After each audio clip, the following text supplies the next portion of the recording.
s'il te plaît, où en sont de Bast et Peterson, s'il te plaît? Sébastien est toujours dans une phase de travail individuel. Ça va être le délai va être un tout petit peu plus long que ce qui était prévu. Je n'ai pas la date exacte, mais on est au minimum sur 8 jours. Encore.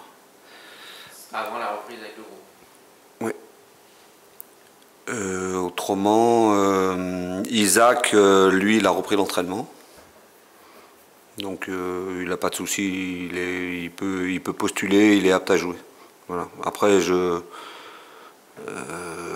le problème que j'ai,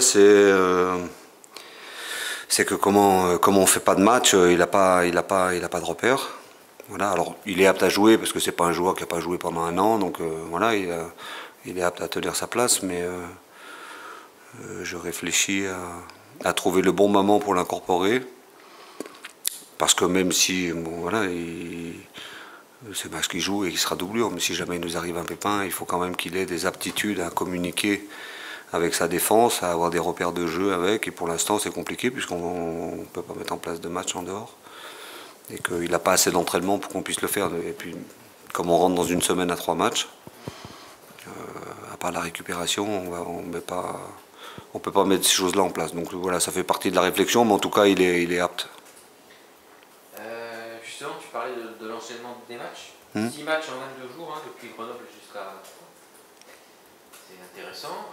Ton casse-tête, forcément, c'est la gestion, je suppose. Tu avais déjà évoqué la dernière fois. 1, la gestion, et 2, tempérer les garçons. Justement, tu disais par rapport aux louanges extérieures, quand tout va bien, c'est la danger. Ouais. La gestion, oui, ben, ça c'est évidemment quelque chose qu'il va falloir qu'on fasse. La gestion, elle n'est pas sur ce match-là, elle va être sur les matchs d'après.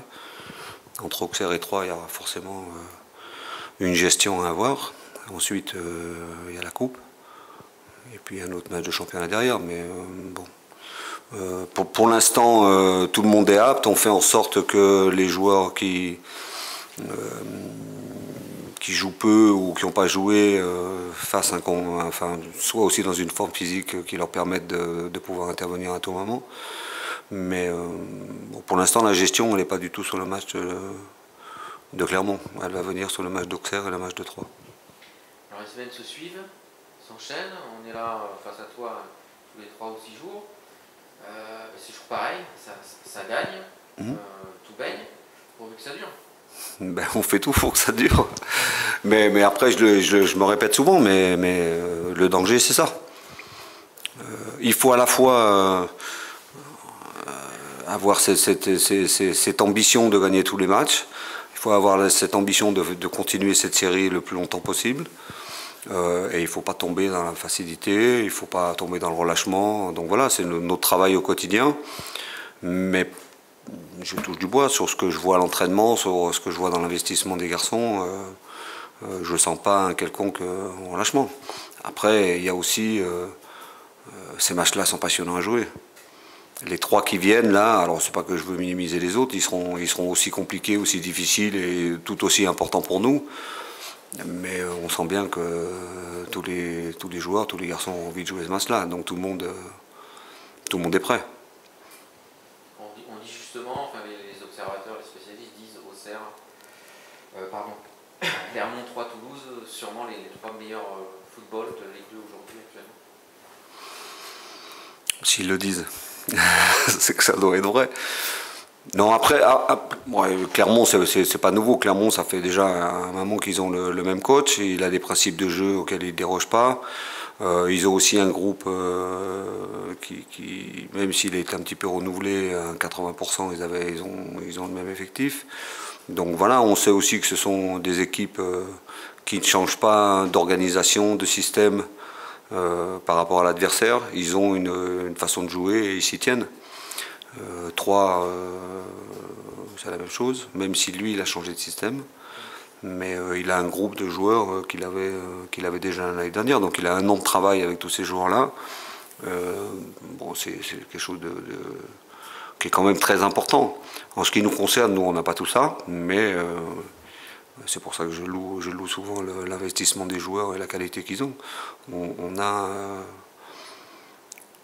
On est avec eux. Je pense que ce qu'on propose, c'est effectivement quelque chose qui tient la route. En tout cas, c'est cohérent. Donc maintenant, il faut rester... ce que je dis toujours aux joueurs, c'est que dans cette deuxième partie de saison, et notamment dans ces matchs-là, il faut garder notre identité, notre façon de jouer, et essayer de s'imposer avec ça. Ne pas vouloir changer les choses. Il y a des choses qui fonctionnent, il y a des automatismes qui se créent, il y a plein... Voilà. On a aussi... si j'ai évoqué Clermont et Troyes, ils ont un an et demi de vie commune. Nous, on a aussi 6 mois de vécu. Donc ça fait aussi partie des atouts qu'à mon sens, on a en plus. Et dans ces 6 mois, des moments compliqués, mais aussi des moments où on a fait des erreurs, donc on a appris de nos erreurs. Donc voilà, on se base aussi là-dessus. Mais c'est important, hein. C'est important. Il y a aussi un fait, si je reviens un peu sur le match de Sochaux, bon, déjà gagner dans la douleur, tu l'as déjà dit, ça forge encore plus, sûrement l'état d'esprit. Et il y a aussi la baraka, alors peut-être pas du champion, mais en tout cas du futur premier, on l'espère. Parce qu'il y a une barre, il y a un pénalty qui aurait pu être sifflé contre vous. C'est des signes encore, des signaux positifs. Oui, on peut interpréter ça comme ça, mais il y a eu des situations dans les matchs allés où je pense notamment à Clermont, d'entrée de match, pour moi il y a un pénalty aussi pour nous.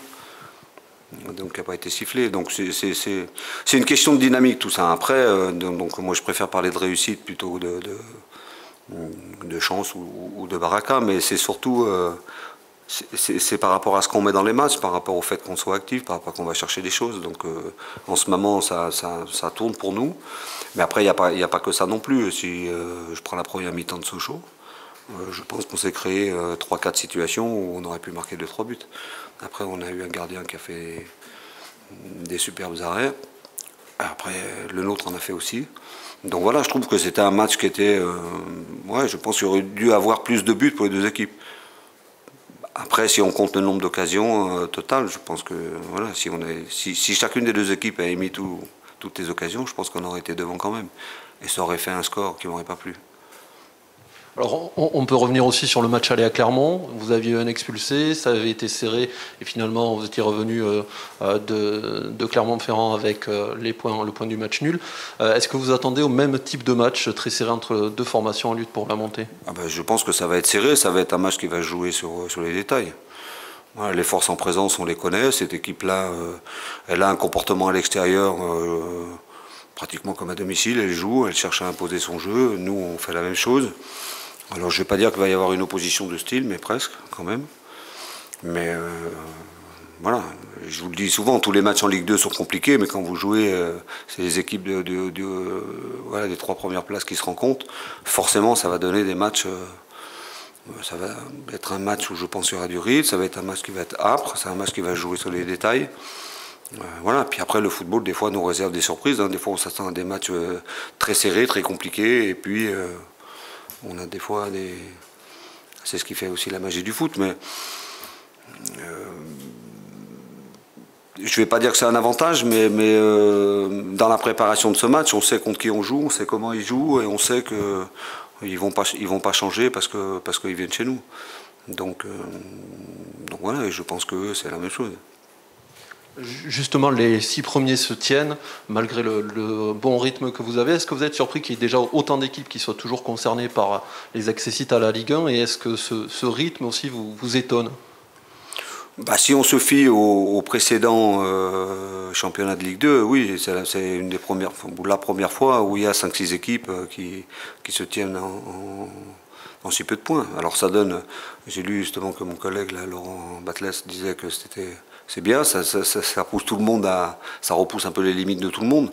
Donc ça donne un championnat qui est passionnant. Il va rester passionnant jusqu'au bout, parce que même après cette série de matchs, rien ne sera fait, ça j'en suis persuadé.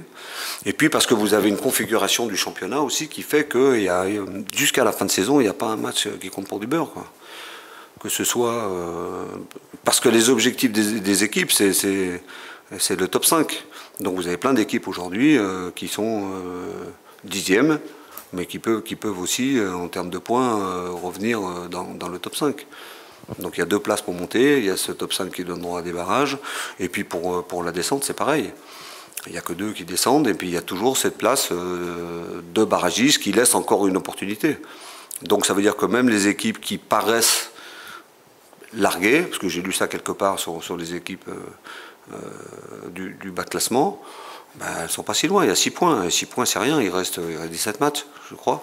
Donc ça veut dire que tout le monde va se battre jusqu'à la fin, et c'est pour ça que je vous dis que ces matchs-là, c'est pas parce qu'on joue entre nous, les 3 premiers, que ça va être décanté à la fin de ça, parce qu'après on va rencontrer des équipes qui vont lutter pour pas descendre, des équipes qui pensent qu'elles peuvent encore accrocher le top 5, donc voilà, donc chaque match a sa vérité, mais il y a le seul intérêt d'avoir fait un championnat comme ça avec des barrages, c'est qu'il n'y a pas de match qui servent à rien.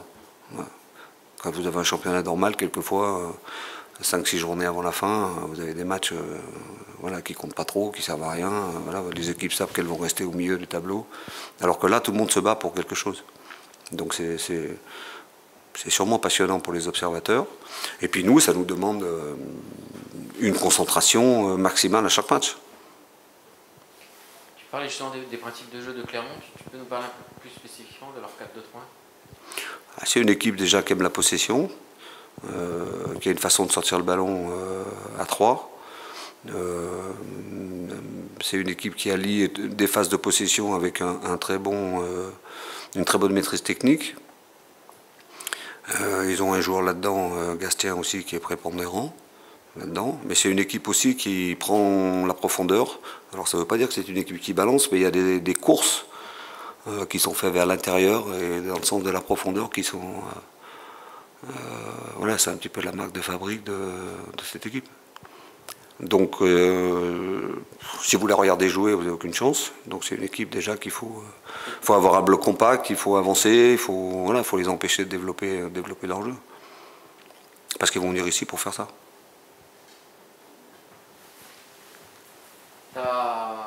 Nous avons Brecht qui va te succéder sur l'espace de presse. L'un des joueurs sûrement qui a fait énormément de bien quand il est arrivé. Il y avait une équipe avant sans lui et après avec Éclair. Ouais. Il est très régulier, il est aussi décisif, il a 5 passes décisives et 2 buts. Même s'il a un style de jeu, on paraît toujours qu'il est cuit, finalement il n'est jamais cuit. Il donne le dernier coup dans la main. C'est vrai, c'est l'impression qu'il a. Non, mais Brecht, il a été un joueur très important dans tous les domaines, sur le terrain et en dehors du terrain. Donc sur le terrain, c'est un garçon qui est venu avec une expérience qu'aucun autre joueur n'avait. Il a mis ça au service de l'équipe. Il a des qualités techniques. Il a une polyvalence aussi qui est très intéressante. Il peut jouer au milieu, il peut jouer sur les côtés. Il a joué, il me disait encore ce matin dans l'entraînement, qu'il a même joué gardien de but. Je lui ai dit, c'est pas possible. Il m'a dit, vous lui poserez la question, il va vous le dire. Mais donc il a au-delà, bon moi je ne l'utilise pas par rapport à cette polyvalence, mais ça veut dire que le fait d'avoir joué partout, il a une connaissance du poste de chacun de ses partenaires, de presque tous. Donc ça c'est une expérience qui lui sert beaucoup. Et puis après, en dehors du terrain, il a été un pion très très important dans la relation entre les joueurs. Bon déjà parce qu'il parle toutes les langues, donc ça veut dire que il maîtrise l'anglais, le français, le wallon, donc il parle avec tout le monde, donc ça nous a beaucoup servi. Et c'est quelqu'un c'est un rassembleur. Voilà. En dehors du terrain, c'est un garçon qui a une mentalité extraordinaire, qui pense qu'à l'équipe. Et il est pour beaucoup dans le fait que, comment on peut dire ça, que la mayonnaise est prise aussi rapidement. Parce que c'est pas évident quand vous avez des gens qui arrivent d'horizons différents. Donc c'est un élément essentiel. J'ai parlé l'autre fois par rapport à Ruben de ses lieutenants. Lui, c'est un très très très bon lieutenant. Coach, l'UNFP va remettre à Ris aujourd'hui le trophée de joueur du mois de décembre. C'était plus arrivé à un joueur du TFC depuis 2009. Le symbole est beau quand même pour Ris, dont vous nous avez beaucoup parlé, d'avoir été élu tout simplement meilleur joueur du mois de décembre. Ouais. J'imagine que vous êtes fier pour lui. Bah déjà, il le mérite. Je suis très fier pour lui, mais c'est le fruit de son travail. Et puis aussi, c'est une reconnaissance. Évidemment, c'est une reconnaissance individuelle, mais je trouve que c'est aussi une reconnaissance pour ses partenaires. En tout cas, connaissant le garçon, c'est sûr qu'il va la partager avec ses partenaires. Mais quand on a des joueurs qui sont récompensés comme ça, et puis je pense qu'il le mérite, parce qu'il a quand même fait un parcours, je ne vais pas dire intéressant, mais quand même assez sensationnel, quand on se rappelle comment il est arrivé, les difficultés qu'il y avait au départ. Mais lui aussi, il fait partie des garçons qui ont une mentalité exceptionnelle, vraiment. Vraiment. Et j'espère qu'il en aura d'autres, ça voudra dire qu'il aura mis beaucoup de buts. Mais régulièrement, on a des joueurs de chez nous qui sont cités, donc ça c'est intéressant, ça prouve qu'on a déjà des joueurs de qualité. Mais encore une fois, ce qui me plaît le plus, c'est que ces joueurs-là, j'ai encore pas vu un seul joueur tirer la couverture à lui. Ils ont toujours des propos par rapport à leurs partenaires, ils ont toujours des propos par rapport à l'équipe. Et je pense que ça, c'est une de nos forces. Un petit dernier mot, tu ne vas pas y échapper. Lundi soir, fermeture du mercato. Oui. Est-ce qu'il y a encore des mouvements à Toulouse?